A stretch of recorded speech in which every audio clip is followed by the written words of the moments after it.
Welcome everyone. हमारा syllabus का पहला टॉपिक खत्म हो चुका है जो था डाइजेस्टिव सिस्टम, पाचन तंत्र।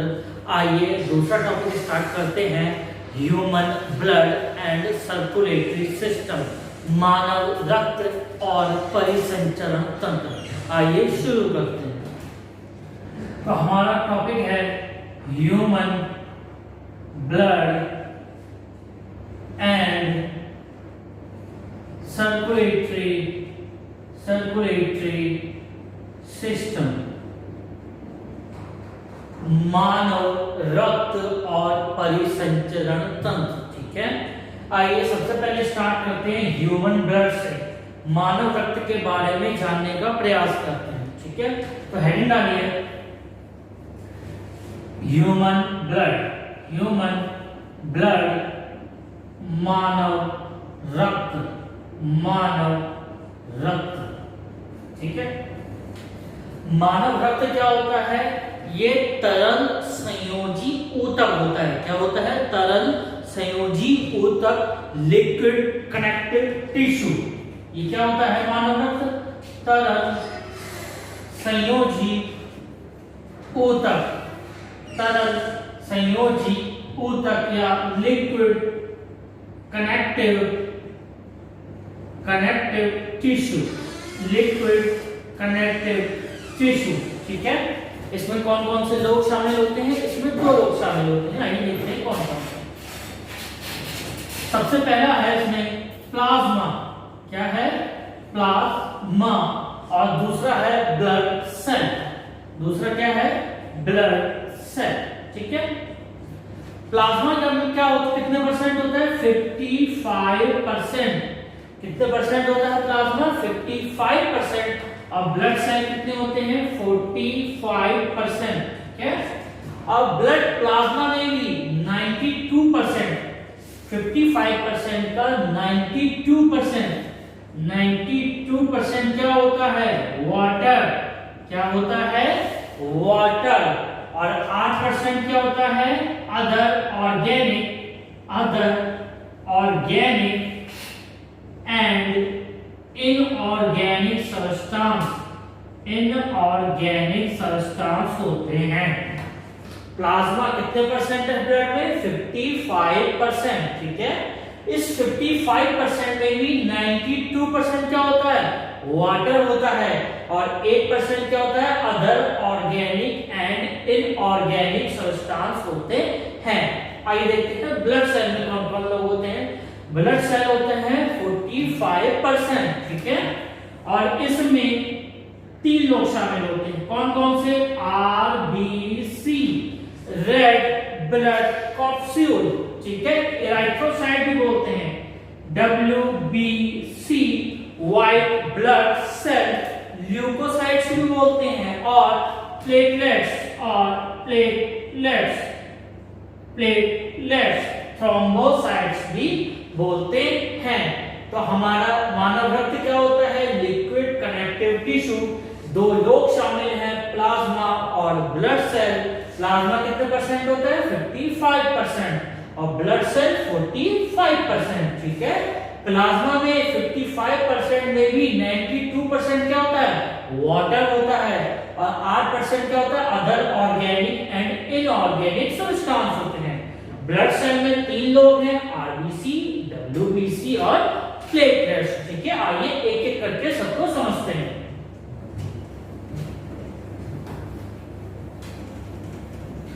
कुछ इंपॉर्टेंट पॉइंट है उससे पहले कि जो ब्लड का पीएच होता है वो कितना होता है? 7.4, यानी स्लाइटली बेसिक होता है। ठीक है, स्लाइटली बेसिक। और जो ब्लड होता है एक बफर सोल्यूशन होता है। क्या होता है? Buffer solution. बफर सोल्यूशन क्या होते हैं? बफर सोल्यूशन वह सोल्यूशन होता है जिनका पीएच जल्दी चेंज नहीं होता है, क्योंकि अगर पीएच ज्यादा हो गया 7.8 या 6.8 से कम हो गया तो आदमी की, मनुष्य की डेथ भी हो सकती है। इसलिए ब्लड अपना पीएच मेंटेन करके रखता है और ये स्लाइटली बेसिक होता है। ठीक है, अब ब्लड की स्टडी को क्या कहते हैं? स्टडी ऑफ ब्लड क्या कहलाती है? हिमेटोलॉजी क्या कहलाती है? हिमेटोलॉजी, ठीक है। और वॉल्यूम ऑफ ब्लड, मनुष्य में कितना वॉल्यूम ऑफ ब्लड होता है? Volume of blood in male, male में कितना होता है? 5 से 6 लीटर। कितना होता है? 5 to 6 लीटर। और फीमेल में कितना होता है? फीमेल में होता है 4 से 5 लीटर। 4 से 5 लीटर फीमेल में होता है और मेल में 5 to 6 लीटर ब्लड होता है, ठीक है। आइए अब ब्लड सेल के बारे में एक एक करके स्टडी करते हैं। सबसे पहले हेडिंग डालिए RBC, रेड ब्लड कैप्सूल। इसको एराइथ्रोसाइट भी बोलते हैं, एराइथ्रोसाइट्स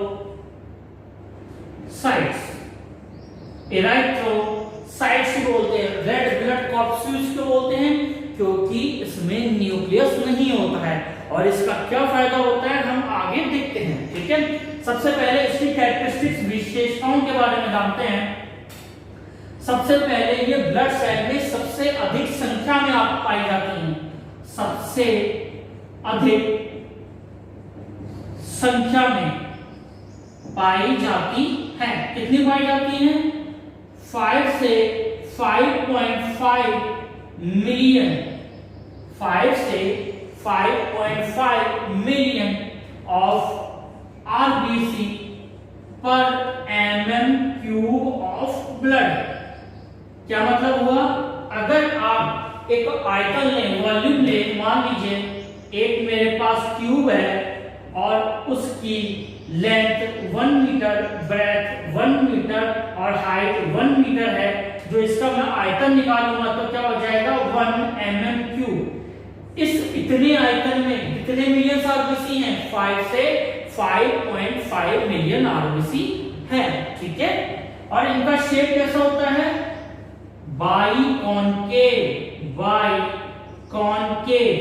बाइकॉन्केव शेप का क्या फायदा होता है अभी हम थोड़ी देर में समझते हैं, ठीक है।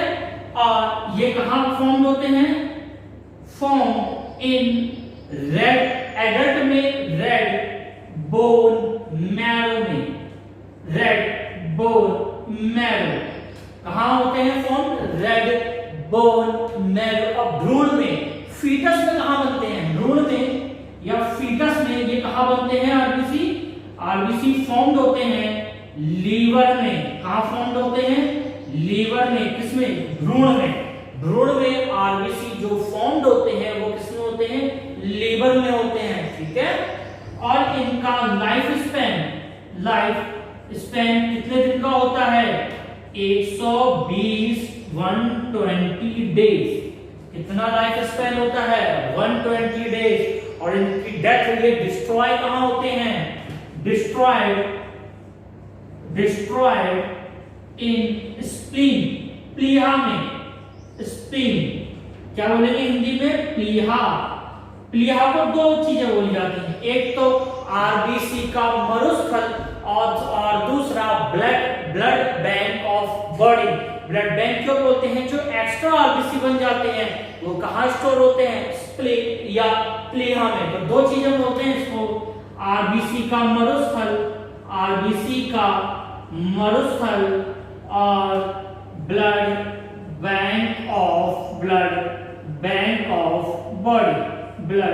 बैंक ऑफ बॉडी, ठीक है।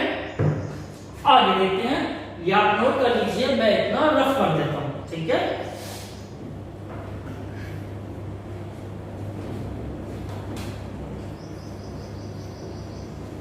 और आरबीसी में क्या पाया जाता है?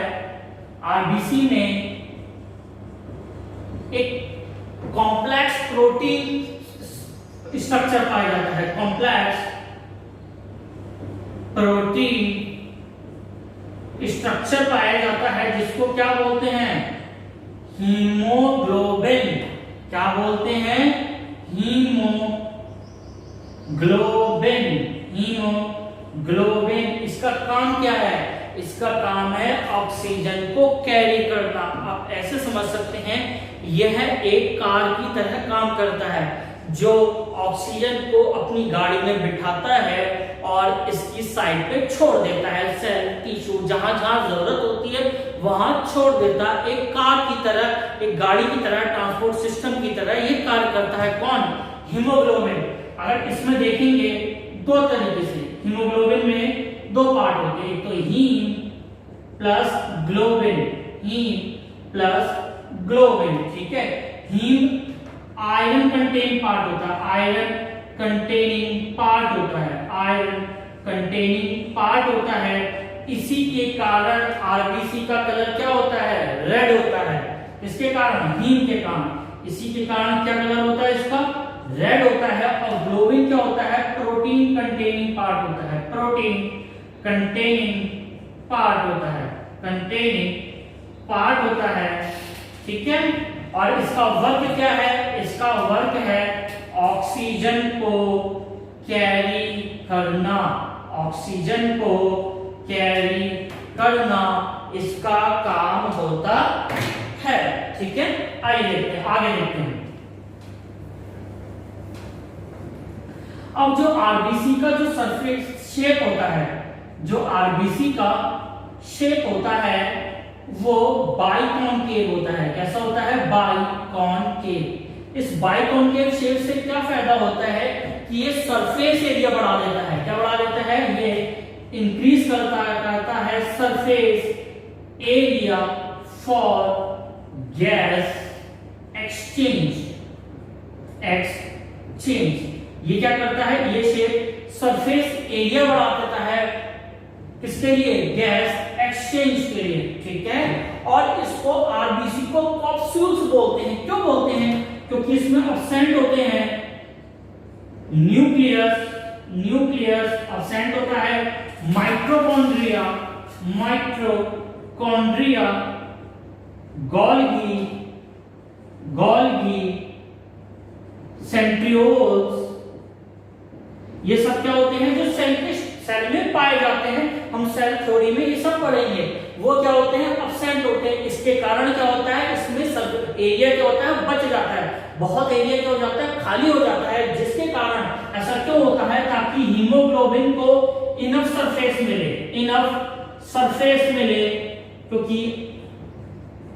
क्योंकि आरबीसी का काम क्या? आरबीसी में क्या होता है? हीमोग्लोबिन, जिसका काम क्या है? ऑक्सीजन को कैरी करना। तो ज्यादा से ज्यादा हीमोग्लोबिन ऑक्यूपाई हो, इसके लिए सरफेस को क्या होना चाहिए? खाली होना चाहिए। इसलिए इसमें न्यूक्लियस, माइटोकॉन्ड्रिया, गोल्गी या सेंट्रियोल्स अब्सेंट होते हैं, ठीक है। अब अगर आरबीसी का काउंट डिक्रीज हो जाए, अगर आरबीसी का काउंट डिक्रीज हो जाए तो कौन सी बीमारी होती है? एनीमिया। कौन सी बीमारी होती है? एनीमिया। एनीमिया में क्या होता है? आरबीसी का काउंट डिक्रीज हो जाता है। आरबीसी का काउंट क्या हो जाता है? डिक्रीज हो जाता है। तो बीमारी क्या होती है? एनीमिया। अब विटामिन में पढ़ेंगे, विटामिन B12, विटामिन B12 में क्या हो जाता है? एनीमिया। उसकी कमी से क्या हो जाता है? एनीमिया हो जाता है। एनीमिया क्या होता है? आरबीसी का काउंट डिक्रीज हो जाता है, ठीक है। इतनी बातें हमें आरबीसी के बारे में याद रखनी है, ठीक है। अगला हम देखते हैं cell WBC, white blood cell. अगला हेडिंग डालिए WBC, व्हाइट ब्लड सेल। इसको ल्यूकोसाइट्स भी बोलते हैं। क्या बोलते हैं? ल्यूकोसाइट्स, इसको ल्यूकोसाइट्स भी बोलते हैं, ठीक है।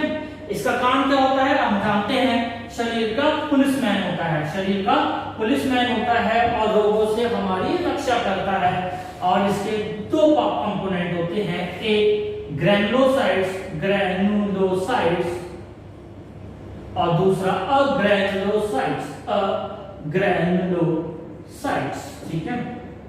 इसके भी पार्ट होते हैं। अग्रैनुलोसाइट्स के दो पार्ट होते हैं, मोनोसाइट्स, मोनोसाइट्स, और दूसरा होता है लिम्फोसाइट, लिम्फोसाइट।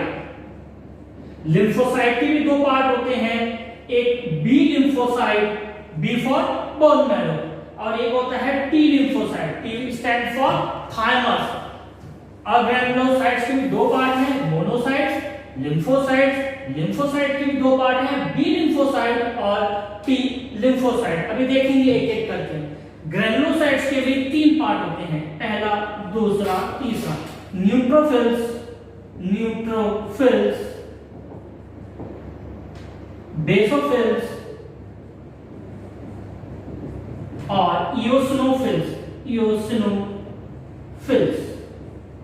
ये इसके तीन पार्ट होते हैं। डब्ल्यूबीसी दो, ग्रैनुलोसाइट्स, अग्रैनुलोसाइट्स।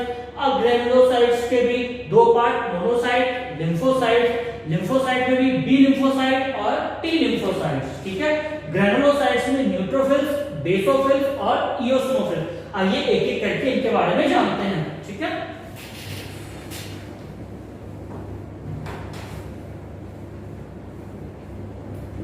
देखिए सबसे पहले डालिए न्यूट्रोफिल्स।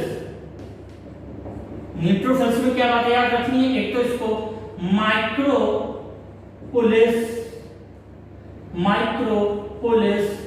मैन ऑफ ब्लड कहा जाता है। माइक्रोपोलिस मैन ऑफ ब्लड कहा जाता है। और डब्ल्यूबीसी में इनकी संख्या सर्वाधिक होती है, इनकी संख्या सर्वाधिक होती है किसकी, न्यूट्रोफिल्स की, ठीक है। और जो बेसोफिल्स होता है, बेसोफिल्स होता है, इनकी संख्या कम होती है, इनकी संख्या सबसे कम होती है, इनकी संख्या सबसे कम होती है। और ये सीक्रेट करते हैं, सीक्रेट हेपेरिन। हेपेरिन को क्या बोला जाता है, एंटीकोगुलेंट। क्या बोला जाता है, एंटीकोगुलेंट। रक्त के जमाव को ये रोकते हैं। हेपेरिन और हिस्टामिन, हेपेरिन और हिस्टामिन क्या करते हैं, ये सीक्रेट करते हैं, ठीक है। तीसरा आता है हमारा इओसिनोफिल्स,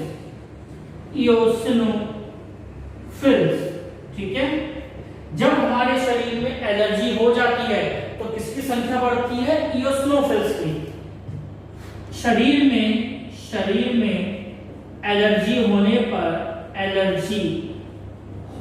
पर इनकी संख्या बढ़ जाती है, इनकी संख्या बढ़ जाती है किसकी, इओसिनोफिल्स की, ठीक है। आइए देखते हैं अगला, अग्रैनुलोसाइट्स में मोनोसाइट्स।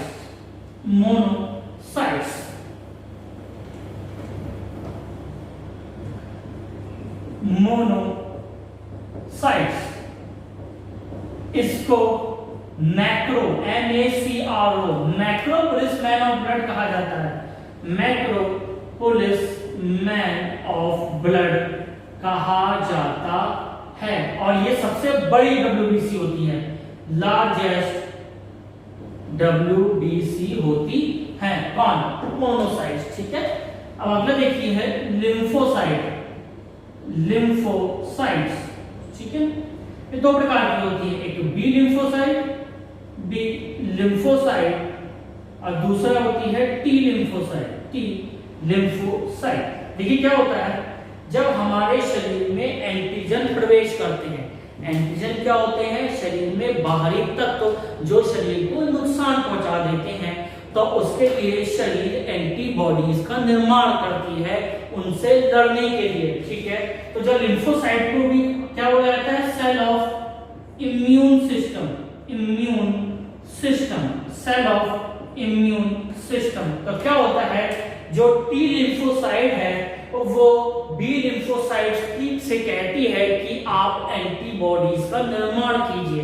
जब शरीर में कोई एंटीजन का प्रवेश होता है, एंटीजन क्या होता है, जो बाहरी तत्व होते हैं जो शरीर को नुकसान पहुंचा देते हैं, तो टी लिम्फोसाइट के रिस्पॉन्स में बी लिम्फोसाइट एक प्रोटीन की सेना खड़ी कर देती है। क्या खड़ी कर देती है, प्रोटीन की सेना खड़ी कर देती है। बी लिम्फोसाइट क्या करती है, प्रोटीन की सेना खड़ी कर देती है, जिसको क्या बोलते हैं, जिसको एंटीबॉडी बोलते हैं। एंटीबॉडीज बोलते हैं। किसके रिस्पॉन्स में? एंटीजन के रिस्पॉन्स में। किसके रिस्पॉन्स में? एंटीजन के रिस्पॉन्स में।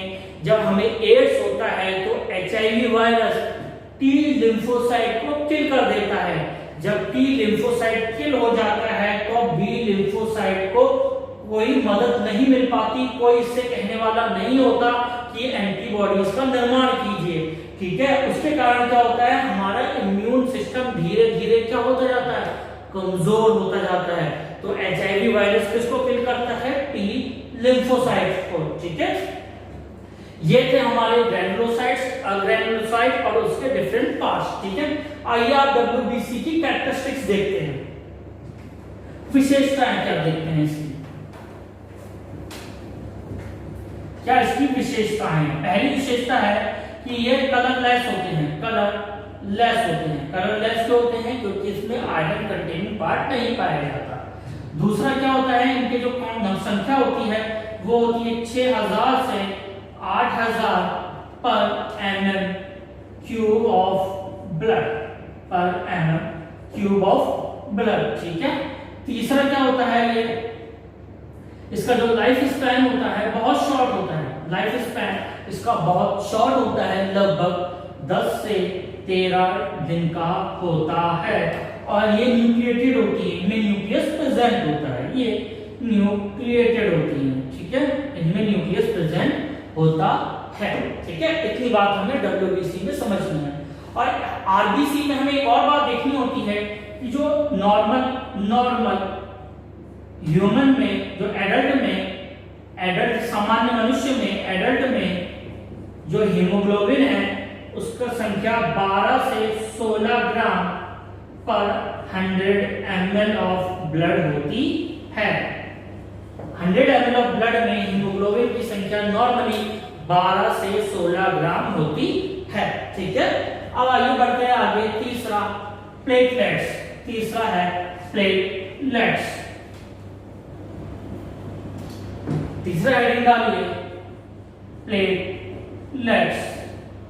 इसको बोलते हैं थ्रोम्बोसाइट्स। ठीक है, इसका काम क्या होता है, ब्लड क्लॉटिंग। और ब्लड क्लॉटिंग का हम पूरा सिस्टम जो है कैसे काम करता है, ये सर्कुलेटरी सिस्टम आगे जो वीडियो बनेगा उसमें देखेंगे। प्लेटलेट्स, इसका काम क्या होता है, नॉर्मली ब्लड क्लॉटिंग का। ब्लड क्लॉटिंग में ये काम होता है। रक्त का थक्का, रक्त का क्या होता है, थक्के में ये काम आता है। और इनकी संख्या कितनी होती है, 1.5 लाख टू 4.5 लाख पर MM cube of blood. 1.5 lakh से 4.5 लाख इनकी संख्या होती है। और जब हमें डेंगू हो जाता है, डेंगू में इनकी संख्या कम हो जाती है। डेंगू में इनकी संख्या क्या हो जाती है, कम हो जाती है। ठीक है, इतनी बात हमें प्लेटलेट्स में पढ़नी है। जो ब्लड क्लॉटिंग का पूरा प्रोसेस है वो हम आगे आने वाले वीडियो में देखेंगे। ठीक है, अब अगला हेडिंग डालिए ब्लड ग्रुप। क्या हेडिंग डालिए, blood group. Blood group blood group की खोज किसने की थी, कार्ल लैंडस्टीनर ने। किसकी खोज की थी, ब्लड ग्रुप की। और वैसे तो बहुत सारे ब्लड ग्रुप होते हैं, लेकिन जो हमें मेनली पढ़ते हैं वो 2 टाइप के ब्लड ग्रुप होते हैं। पहला होता है एबीओ और दूसरा होता है आरएच ब्लड ग्रुप। पहला ब्लड ग्रुप क्या होता है, एबीओ ब्लड ग्रुप, और दूसरा होता है आरएच ब्लड ग्रुप। और ब्लड ग्रुप की खोज किसने की थी, कार्ल लैंडस्टीनर ने। ठीक है, अब देखिए क्या होता है इसमें 2 चीजें होती हैं। पहले 2 चीजें समझ लेते हैं, एक है एंटीजन और दूसरा है एंटीबॉडी। दूसरा क्या है, एंटीबॉडी। ठीक है, एंटीजन क्या होते हैं, वो बाहरी तत्व होते हैं जिनके रिस्पॉन्स में जो ह्यूमन बॉडी है वो एंटीबॉडीज का निर्माण करती है। जब हमारे आरबीसी के सरफेस में कुछ ऐसे तत्व पाए जाते हैं जो एंटीजन के रूप में कार्य करते हैं। मान लीजिए जो आरबीसी है, आरबीसी में कुछ ऐसे तत्व पाए जाते हैं जो एंटीजन्स की तरह बिहेव करते हैं। वो कौन से तत्व होते हैं, ग्लाइकोजन, ग्लाइकोलिपिड्स और ग्लाइकोप्रोटीन, ये कुछ ऐसे तत्व पाए जाते हैं कहां पर, आरबीसी के सरफेस पर। कुछ ऐसे तत्व पाए जाते हैं जो एंटीजन्स की तरह बिहेव करते हैं और इनके रिस्पॉन्स में जो प्लाज्मा में किसका निर्माण होता है, एंटीबॉडी का निर्माण होता है। किसके रिस्पॉन्स में, इस एंटीजन के रिस्पॉन्स में। तो एंटीजन कहां पाए जाते हैं, आरबीसी के सरफेस पे, और एंटीबॉडी कहां पाए जाते हैं, ब्लड के प्लाज्मा में। ठीक है, और इसके बेस पे हम दो टाइप के ब्लड ग्रुप देखते हैं, एक एबीओ ब्लड ग्रुप और एक आरएच ब्लड ग्रुप। ठीक है, आइए देखते हैं। और एंटीबॉडी क्या होते हैं, एंटीजन के रिस्पॉन्स में कौन उत्पन्न होते हैं, एंटीबॉडी। तो आप सब पूछे एंटीबॉडीज क्या होते हैं, एंटीजन के रिस्पॉन्स में एंटीबॉडी प्रोड्यूस होते हैं। ठीक है, आइए देखते हैं। देखिए वैसे तो इनिशियली एक ही टाइप का ब्लड ग्रुप होता है, इनिशियली एक ही टाइप का ब्लड ग्रुप होता है, वो होता है एच ब्लड ग्रुप। और बाद में ये मॉडिफाइड होते हैं, मॉडिफाइड होकर चार ब्लड ग्रुप बना लेते हैं, जिसको बोलते हैं ए बी। और जो मॉडिफाइड नहीं होता उसके वो बोलते हैं ओ ब्लड ग्रुप, जो मॉडिफाइड नहीं होता है। आइए समझते हैं ए में क्या होता है। जिस नाम का ब्लड ग्रुप होता है उसी नाम का एंटीजन होता है। ठीक है, आइए देखते हैं कैसे। देखिए, अब मान लीजिए ए ब्लड ग्रुप है तो इसमें एंटीजन क्या होगा, जिस नाम का ब्लड ग्रुप है उसी नाम का एंटीजन होता है। ठीक है, एंटीजन क्या होगा, ए। ठीक है, और इसमें एंटीबॉडी क्या होगा, स्मॉल बी। ठीक है, बी में एंटीजन क्या होगा, एंटीजन कैपिटल बी, और एंटीबॉडी क्या होगा, स्मॉल ए। ठीक है, एबी ब्लड ग्रुप में एंटीजन क्या होगा, ए कॉमा बी, और एंटीबॉडी क्या होगा, इसमें नहीं होंगे। ठीक है, ओ ब्लड ग्रुप में एंटीजन क्या होगा, इसमें नहीं होगा। ठीक है, और एंटीबॉडी क्या होगा, स्मॉल ए और स्मॉल बी। स्मॉल ए जिस नाम का ब्लड ग्रुप होगा उसी नाम का एंटीजन होगा। ठीक है, ए ब्लड ग्रुप में antigen capital A, antibody small B blood group में antigen capital B, antibody small A B blood group में एंटीजन ए कॉमा बी, और इसमें एंटीबॉडी एब्सेंट होता है।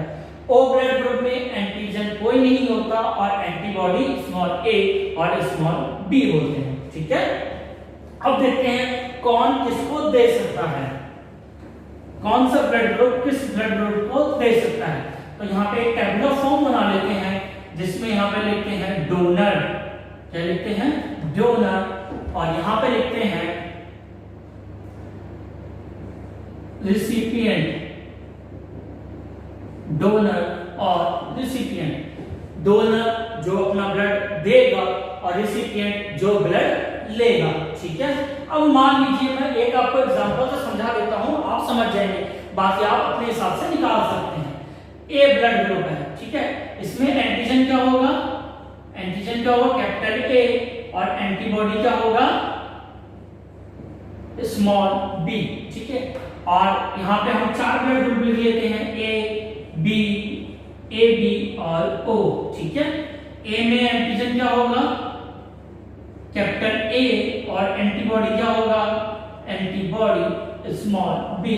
ठीक है, बी में एंटीजन क्या होगा, एंटीजन कैपिटल बी, और एंटीबॉडी क्या होगा, स्मॉल ए। ठीक है, ए बी में एंटीजन क्या होगा, antigen capital A capital B, और एंटीबॉडी क्या होगा, कोई नहीं होगा। ठीक है, ओ में एंटीजन क्या होगा, कोई नहीं होगा, और एंटीबॉडी क्या होगा, स्मॉल a स्मॉल b। अब हमें ध्यान रखना है, हमें डोनर का एंटीजन देखना है, हमें डोनर का क्या देखना है, एंटीजन, और रिसिपिएंट का क्या देखना है, एंटीबॉडी। इसका क्या देखना है, एंटीबॉडी। बस हमें इतना ध्यान रखना है कि सेम टाइप का एंटीजन और एंटीबॉडी नहीं होना चाहिए। अगर सेम टाइप का एंटीजन और एंटीबॉडी मिल जाएंगे तो ब्लड क्लॉट हो जाएगा। ठीक है, तो हम देखते हैं यहाँ पे इसका डोनर का एंटीजन देखना है और रिसिपिएंट का एंटीबॉडी देखना है। अब देखिए यहाँ पे एंटीजन क्या है, A, और यहाँ पे एंटीबॉडी क्या है, B, यानी ये दोनों डिफरेंट है। तो A ब्लड ग्रुप को दे सकता है, ये इसको दे सकता है। ठीक है, अब यहाँ पे देखिए एंटीजन A है और B में एंटीबॉडी क्या है, A, सेम आ गए एंटीजन और एंटीबॉडी, तो B को ये नहीं दे सकता। ठीक है, यहाँ पे एंटीजन A है और यहाँ पे एंटीबॉडी क्या है, कोई नहीं है, तो इसको ये दे सकता है क्योंकि कोई है ही नहीं। ठीक है, यहाँ पे एंटीजन क्या है, A, और यहाँ पे एंटीबॉडी A और B एक से मिल रहा है, तो इसको ये नहीं दे सकता। तो A ब्लड ग्रुप वाला किसको दे सकता है, एक A को दे सकता है और एक A B को दे सकता है। ऐसे आप इसी फॉर्म में B, A, B और O का निकाल सकते हैं।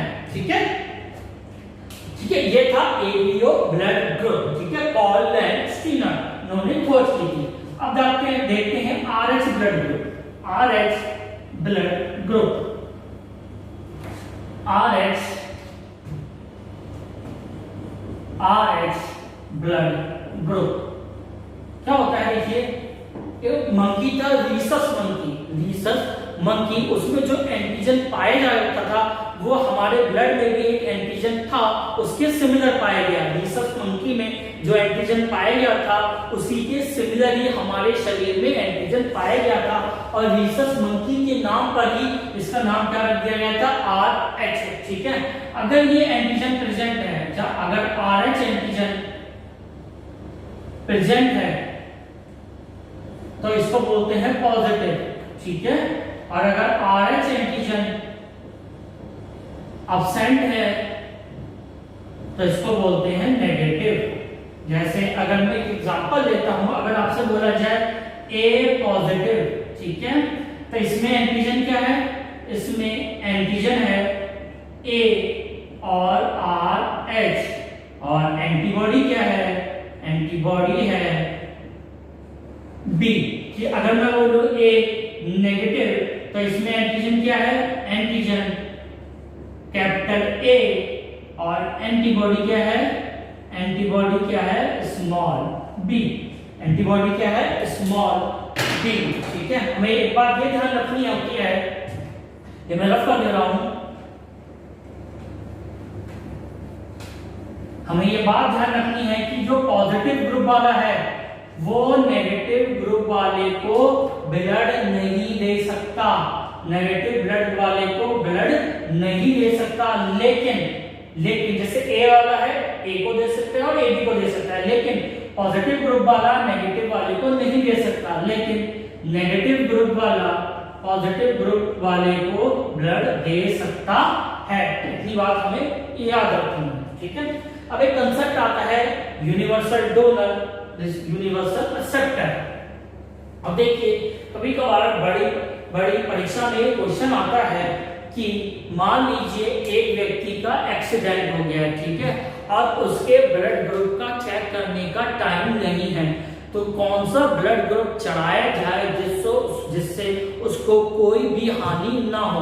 तो हम देखते हैं जो यूनिवर्सल डोनर होता है, यूनिवर्सल डोनर होता है वो O ब्लड ग्रुप होता है, O ब्लड ग्रुप होता है, लेकिन O में भी वो पॉजिटिव होगा और O नेगेटिव, लेकिन O में भी O नेगेटिव जो ब्लड ग्रुप होता है वो यूनिवर्सल डोनर होता है।